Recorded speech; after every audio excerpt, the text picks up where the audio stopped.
First responders need first-class tools. Tested and trusted by fire brigades and police departments around the world, the rescue tool gives you immediate life-saving ability. Decades of expert input in the making. Hi, I'm Michael, and I'm here to explain how the many features of this pocket knife can help you rescue like a professional, whether you are one or not. Let's start with the one-hand opening blade.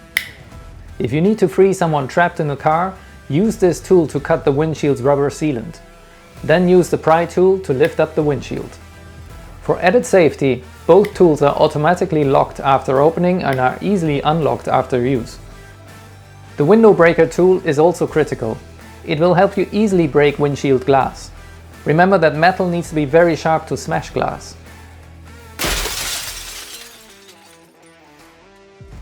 If you've used the window breaker tool before, make sure you can rescue again by replacing this piece. You can buy a spare part and easily replace it yourself. If you need to cut through shatterproof glass, you will want to use the windshield saw. As you can see, some teeth are longer than others on this saw.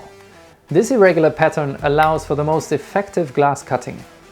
As with the window breaker tool, if you've used the windshield saw to rescue before, make sure you replace it. It's easy to do yourself. If you need to free someone from their seatbelt, you will want to use the seatbelt cutter. Notice its round shape. The curve allows you to bring the tool under the belt easily, and its blunt tip ensures you won't hurt the person you're rescuing in the process. The seatbelt cutter's length is the width of most seatbelts. Simply bring the blade underneath the belt and pull it up while applying pressure. Should you need to free yourself or someone else at night, the rescue tool is easy to find because it glows in the dark. With 13 functions, you're not just buying a knife, you're buying confidence. Rescue like a professional, whether you are one or not.